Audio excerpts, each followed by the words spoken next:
Hello, everyone. Welcome back to Functional Spirituality. I'm your host, Ava, and I haven't recorded a podcast for months and months and months. I was away for a 2-month trip over July and August, and then came home into a first trimester period of being really, really sick. And having energy now and feeling really inspired and wanting to bring a topic to you that I've been living with or has been living inside me, percolating. And it's about parenting, although I definitely believe everyone, whether you're a parent or not, it's very much about the way we form beliefs and applies to other topics for sure that are not parenting related. So it's digging into the topics of natural health, natural practices, natural medicine. I've called it the natural parent philosophy or fallacy. And it's about, a philosophy that I have around, I call it the natural mom philosophy.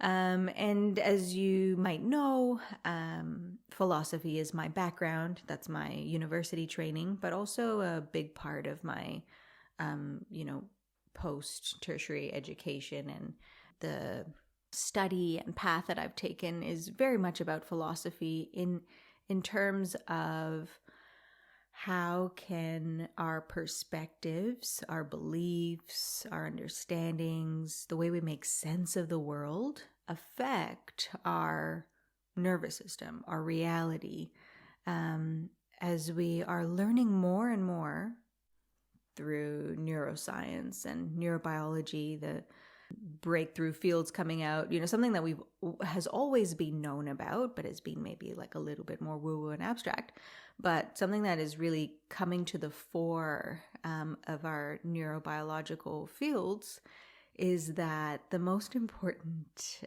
the most significant aspect of our experience is not what happens to us, but how we make sense of what happens to us. That affects how we organize our internal environment and how we then behave based on that, how we experience based on that, how we choose and select and live based on our internal organization. So philosophy in that way, for me, there is a mentally stimulating aspect of it that might not be for everyone. But then there's a real practical aspect of it. And that's what I'd love to share in this podcast. And that's what this podcast is about today. So about the practical philosophies to get you to check in and expand your own perspective and organize your own perspective and internal space and beliefs and system in a way that is aligned with what you truly want and desire. So also at the beginning of my parenting journey, I've shared about this, that I was really conflicted at the beginning.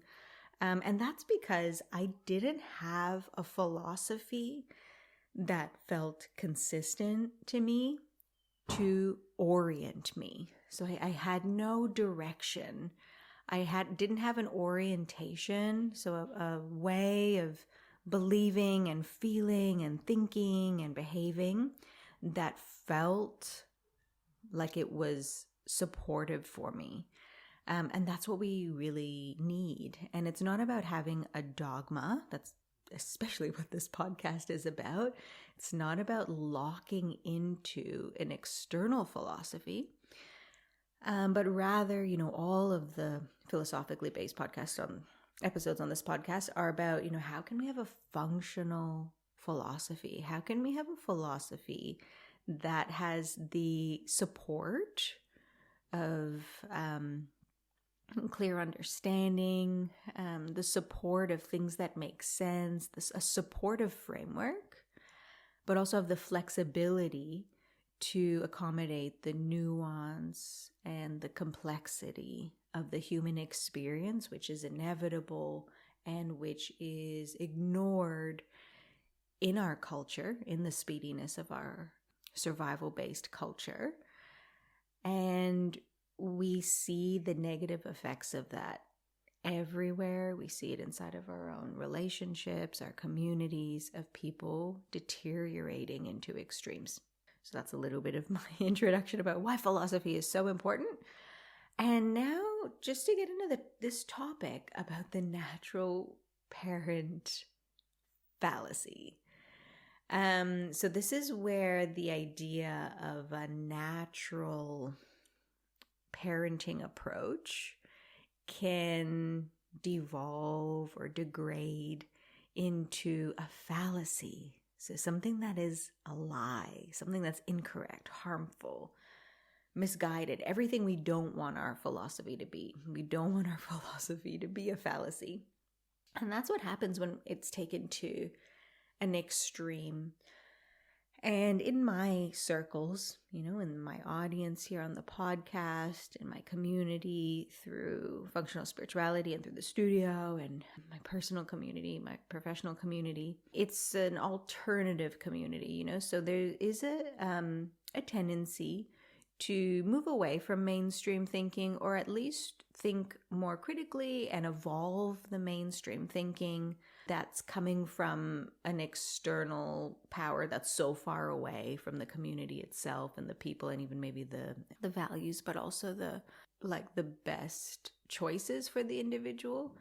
That's the mainstream, right? It doesn't really meet the individual. It's more about treating the community as like this group that needs to be controlled. So, I'm in an alternative kind of circles, more spiritual. People call it the conscious, group of people. And there's definitely a leaning towards this natural mom philosophy, I call it. But really, we're talking about all parents. And it, like I said, it's even if you're not a parent, it's totally pervades people of all family orientations that are interested in natural health, natural medicine, natural practices. But when we're talking about parenting, the philosophy, especially at this early stage of parenting, the philosophy is incorporating things like breastfeeding and co-sleeping and the way we discipline, the gentle parenting and the birth itself, that it should be really natural.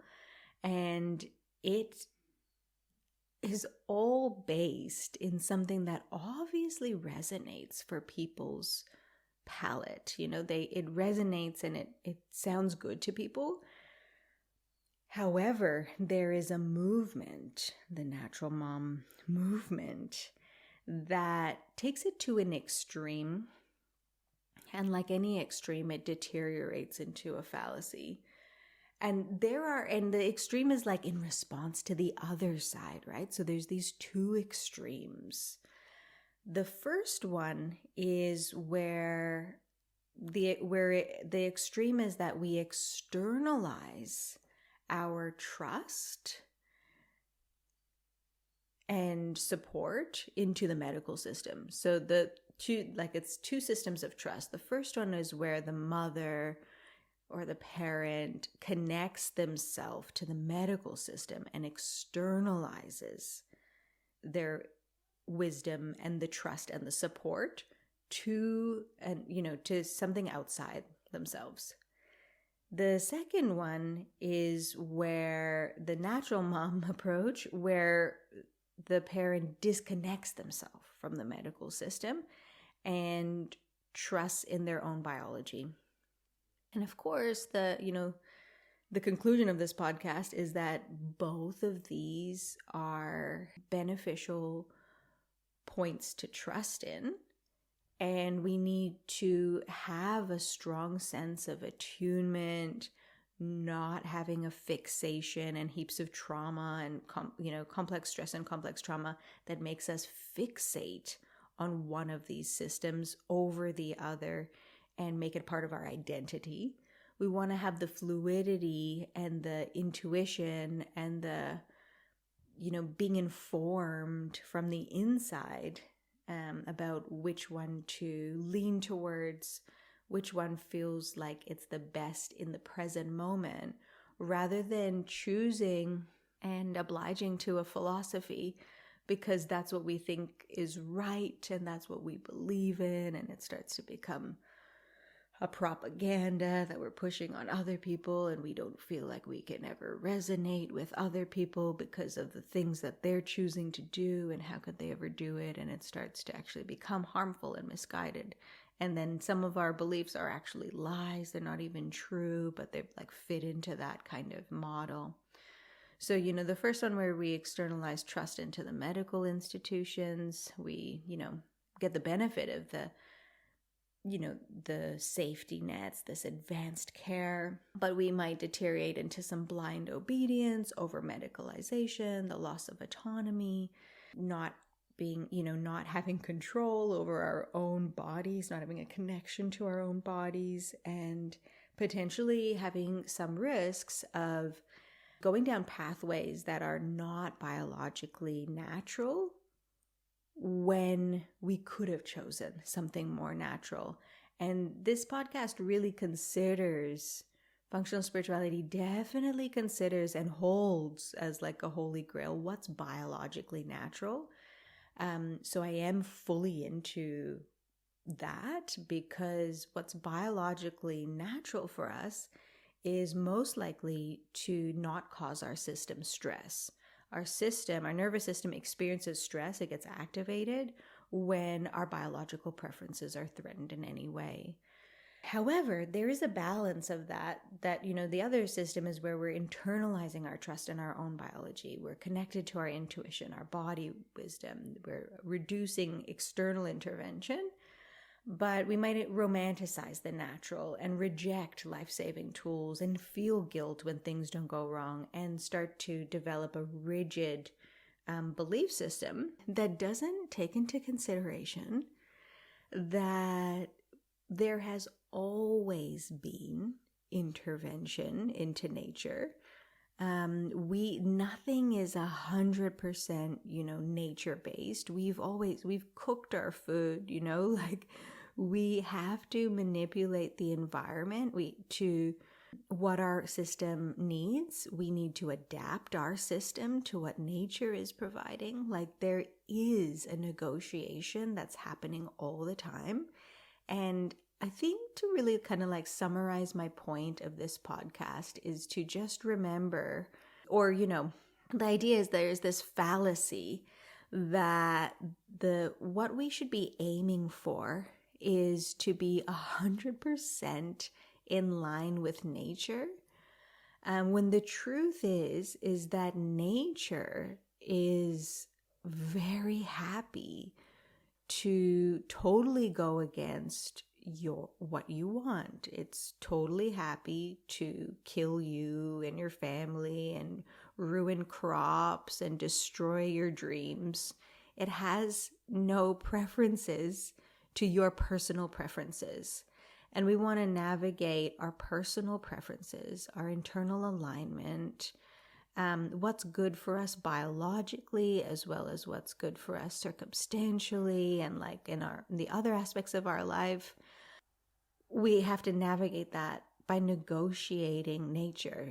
An example that I think of, right away is this, because I'm pregnant and about to give birth again. So, I'm in those circles, and there's a lot of talk about our ancestors have given birth for millions of years. The body knows exactly how to give birth. The body will never grow a baby that it can't birth. If the body's just left to its own devices, it will, everything will go perfectly. But of course, that's not true. Medical intervention has developed because birth is complicated. Birth ends in death of two people, that can end in death of two people at once. So the medical interventions have developed because of that. And they are, the medical system right now, the birthing system has a whole bunch of issues because it follows this internalized trust in the medical institutions much more than it does the, supporting women to have an empowering, healthy experience in their own bodies. That's not what it has developed for. It developed for like these life-saving intentions. Just like everything else in our culture, it's focused much more on survival rather than well-being. That's, part of this old paradigm that is a big part of the philosophy here.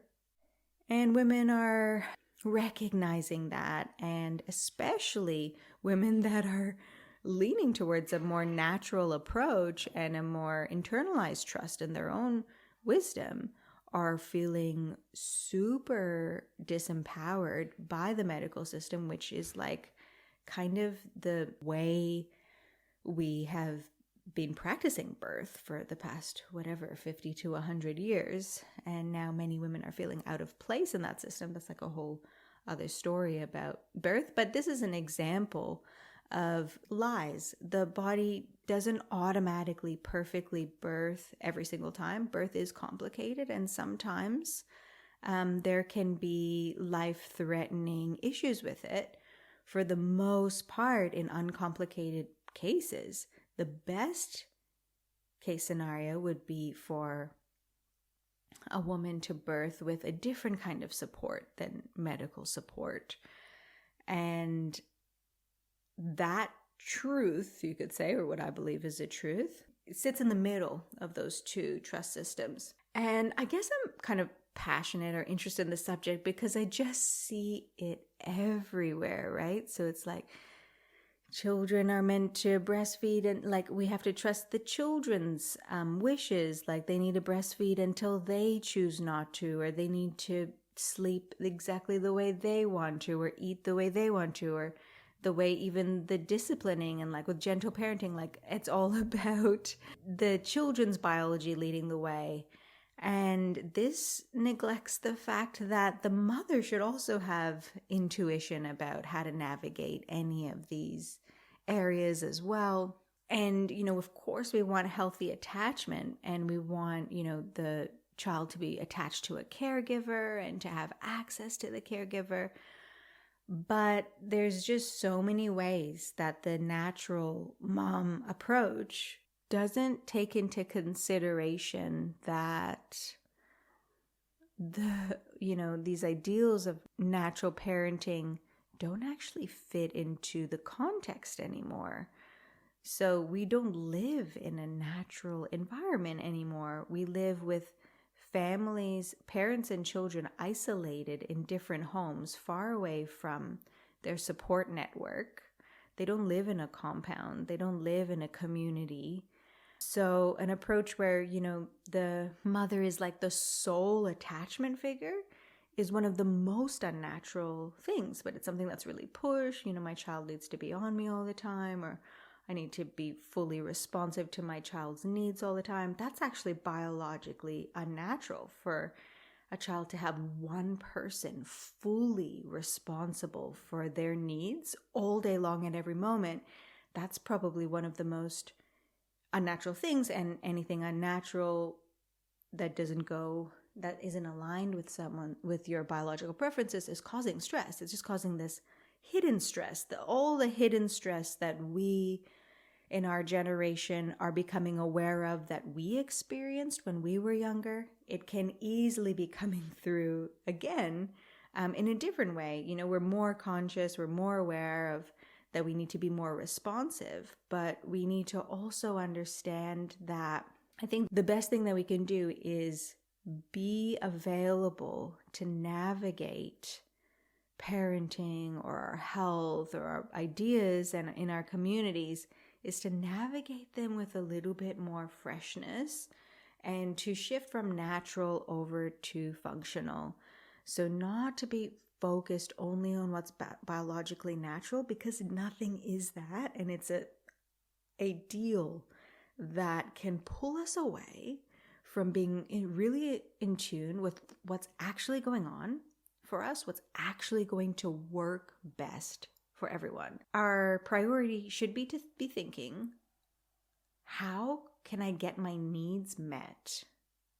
That's what we're looking for with what's biologically natural, right? It's about getting our biological needs met, getting our needs met.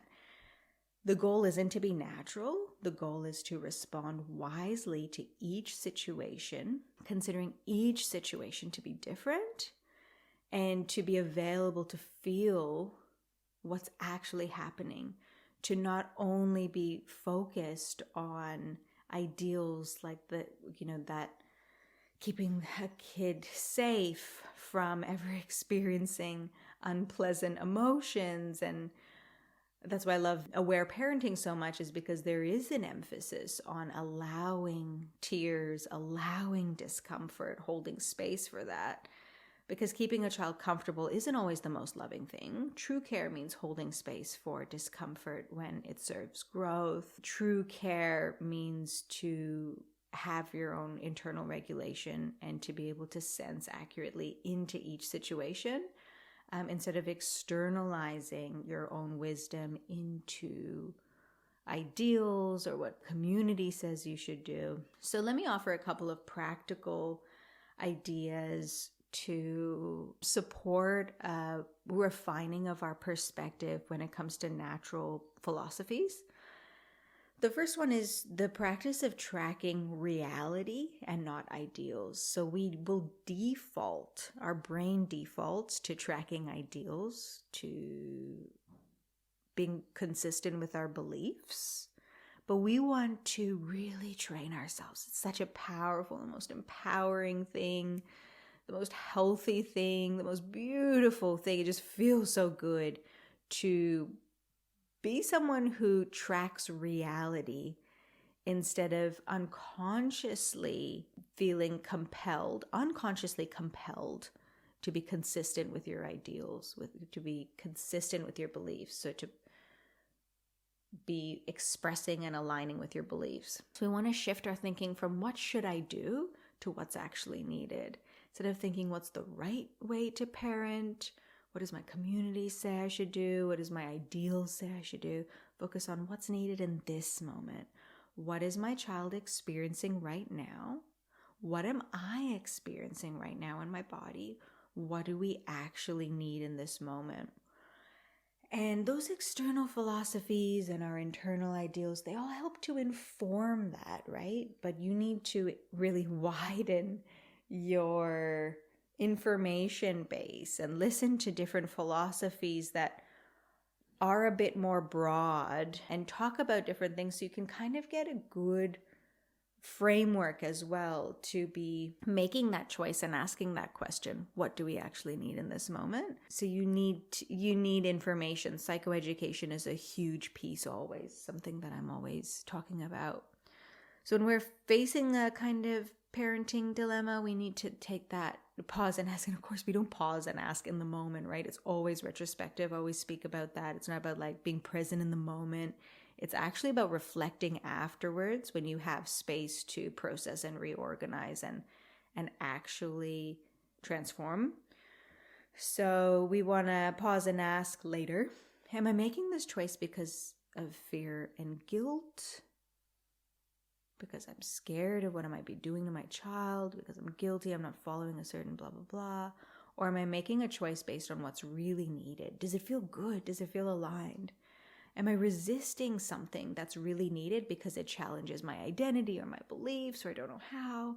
Maybe you need to get some help.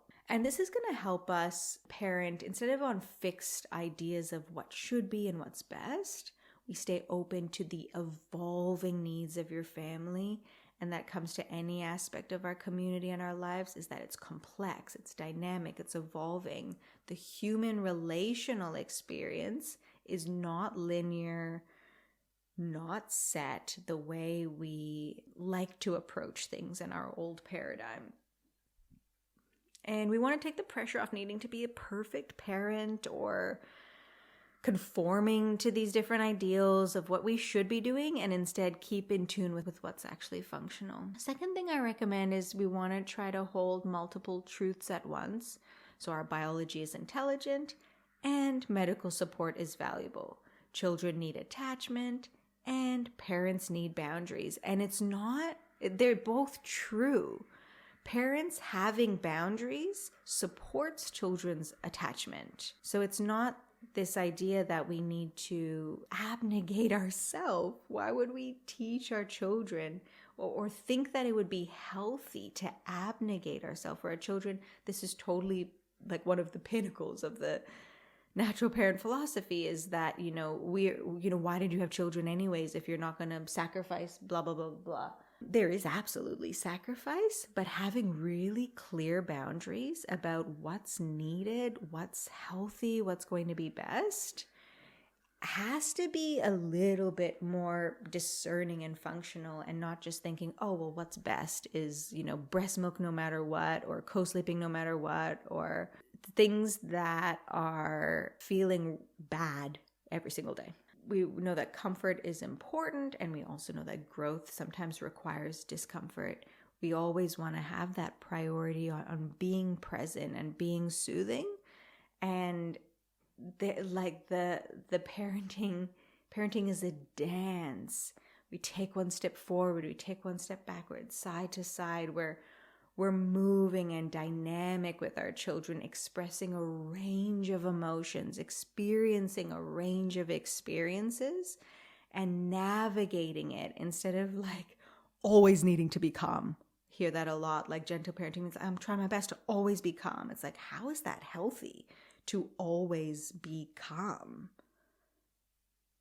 For me, that doesn't make sense. Another thing that I would recommend practically is to recognize when natural becomes an identity. So sometimes we attach to labels of a certain kind of parent because they make us feel safe or validated. That's when something becomes our identity. So, you could notice if you feel defensive when someone challenges your parenting choices. Ask yourself, am I doing this because it actually works? Does it work for my family? Or is it because it fits my self-image? And we want to detach from identity-based parenting and become more flexible, become more present, become more compassionate, become more functional. Really, I guess, if I could, bring in, really emphasize a point, it'd be what will work for us? Every child is different. The parenting approach you take should be different. That's the flexibility that's needed. And again, about this holding multiple truths at once, the last thing that I want to bring is about, trusting yourself and trusting the world. So parenting isn't just about, choosing one side, especially in this natural parenting, natural health world, there's a lot of mistrust for the outside. And somehow our body knows best or will do best, but not really. Our body will develop cancer. Our body will do all kinds of things that are not, you could say, natural. We don't live in a natural body. We don't live in a natural world. We're negotiating that. How are you going to navigate the challenges and the complexity of your life? It's so possible if you have that as your intention, to navigate things, to trust yourself and trust outside, and to know you need to listen to both. And then you need to have enough space inside of your nervous system to process things. So it all comes back down, when I see people being super extreme in their beliefs, it's so clearly an expression of complex trauma. Those people are riddled with tension and stress and compulsion. There's no space to process things. So, you can trust yourself when your intuition feels clear, your body feels calm, your choices feel easeful and clear. But you should question your intuition and question your beliefs and ideals when you're feeling overwhelmed and stuck, and there's a lot of fear in your thinking. And there doesn't feel space to allow a conversation internally or externally, and to allow that processing to happen. I want to find a balanced approach. It will serve us so well.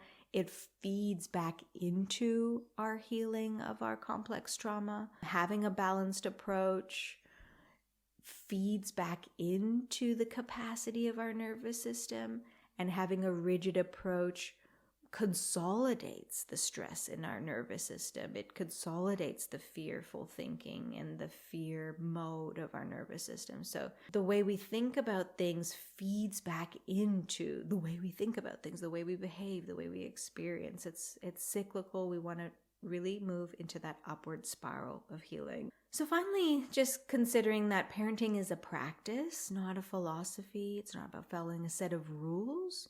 It's about growing your psychoeducation, your frameworks, like understanding the different rules that are out there and what people subscribe to and listening to that and growing your own internal understanding of what's available as choices.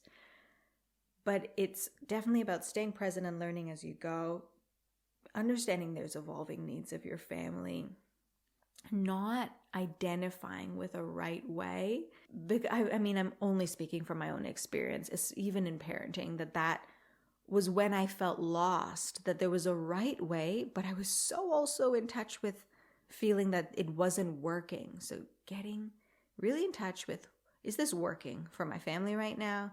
Is this choice coming from fear? Do I feel guilty, worried, uncertain?